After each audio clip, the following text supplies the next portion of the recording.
Hello and welcome to Gouldian Junction. This is going to be the October update. Never got around to actually putting an update out for September. Haven't put an update out since August, I think. Not that I haven't been doing much on the layout, just other priorities come first sometimes. Not a lot has actually happened on the layout itself, that's why I haven't really updated so much. More of the work's been happening on the actual locos itself. As you can see, the Class 37 in front, number 408. I have recently weathered it. It's one of the first locomotives I've actually had to go out weathering. I'm pretty happy with the result. It's come out, looks used. It's not too dirty, it's not too clean. Yeah, just more or less had a go at weathering it. Finally got around to actually having a go, and it wasn't so bad. Mostly done with the airbrush. I haven't put any streaks or anything down the sides or anything with paintbrush yet. I haven't ventured that far. I just used the airbrush more than anything. That was one locomotive I did. I also weathered the coal wagons that are behind it as well, being pulled by the Class 58, which is not currently weathered yet. The coal wagons, I've yet to put loads in them. These are the railroad versions from Hornby. I didn't really do overly a lot of work to them. I just weathered them with paint. I weathered the insides and I weathered the outside of it.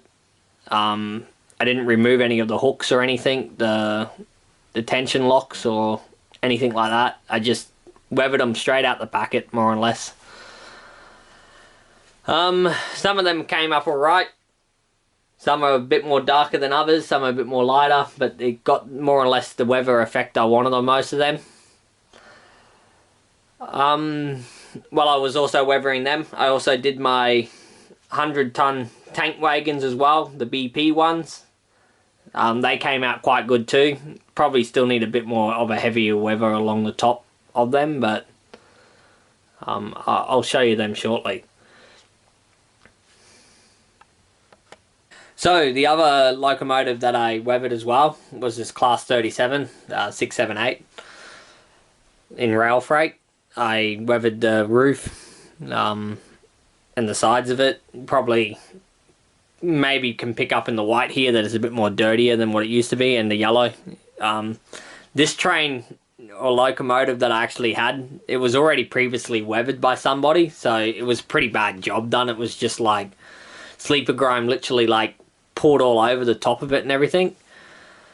So I took my time and I cleaned a bit of the paint off that was already done on it, and I put roof dirt along the top and sleeper grime along the sides here, and a bit of frame dirt along the sides where the bogies are and stuff, just to give a different blend. And then I also gave it a matte varnish finish.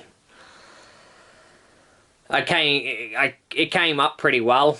So the only thing I got to do is put the snow plows back on the front of it. I also put all the detailing parts on the two Class 37s, the pipes and all that and things. These two Class 37s are from Batchman. They're the actual older model ones. I think it's the first DCC ones that they released with the chips type thing. So they are not as new as the newer models, but they're not as old as the older models. So I'll give you a quick look on the top, as you might be able to just pick up in the camera here. I put like the exhaust dirt, like from the exhaust, a bit of black. You might pick up in the paint that the older paintwork underneath, where it's darker and stuff. I actually added to it, so it didn't really matter.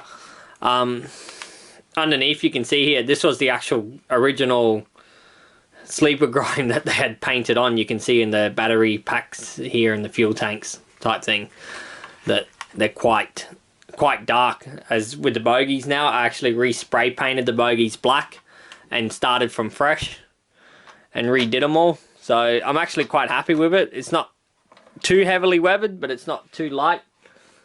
So the actual camera doesn't pick up on it as well as the actual eye does, but you get the picture. And as I said, the other thing I weathered were the tank wagons, the BP ones. So this one, it's a bit more of a cleaner look. As I looked on the internet, some were actually still quite clean. Some had oil marks all over them. So I kept a couple clean. I made a couple with oil marks. So I'll give you a close-up of some of them. So as you can see, parked in the bay here are the BP 100 ton tank wagons. As you can see on camera, you can see these are the ones with the black oil marks painted onto it. I airbrushed black on first, and then I painted black paint directly on top to give it more of an oil stain look, which actually enhanced the effect a little bit in my eyes. Camera might pick up on it, maybe not, it's hard to say. So these ones are, you can see these two are a little bit more dirtier. If I was to just go to this one here, you can see this one's quite clean. It's still got weathered effect along the top, dirt effect, as you might be able to pick up on the camera, some of the dirt along the top here. It's just not as heavily weathered as the other tank wagons, so it was a little bit more cleaner look. That's as far as I've really got with weathering, as these were the first few, giving it a go type thing, so I can like slowly enhance my skills on it. Some of the other locomotives I would like to actually weather, but some of them, you know, they're a little bit on the Xier price market, so I don't want to go start spraying paint all over them just yet. I'll wait till they age a little bit, and then I might weather them a little bit more. My next project that I want to weather is the class 47 I have, and a class 24. So I'm going to weather them too, just slightly weathered, not overly doing it, but yeah, you get the picture what I mean. So anyway, that's more or less all I've been up to on the layout. I'm not too sure if I mentioned in the last update, I have posted on Facebook some pictures of the fence that I put in a couple of weeks back. Yet to be weathered or anything. It's one of them little jobs to do. I got to weather the track along this countryside area too, and my plan is to put overhead mask along the area eventually. So working my way around, I'm trying to slowly finish off small little projects and stuff, but yeah. So the other project I've been working on is these terrace houses. I think I mentioned them in the last video, I'm not too sure. At the moment it's still got a bit of junk there laying in the corner, my junk pile. So as you can see, it's got I'm scratch building these terrace houses. They're actually to look like the house I actually kind of live in, so but it's a slow progress, so slowly getting there, a little bit by little bit. I had a bit of motivation the other week, I got on with it, and then of course the motivation disappears, and then you gotta wait for the motivation to come back again. So at the moment I feel more motivated to actually weather the wagons, so I'm trying to do as much weathering while I feel motivated on that before I actually move on back to the house again. So I think I'm going to leave it there with the update. It's only a short update, but like I said, I haven't really been up to too much.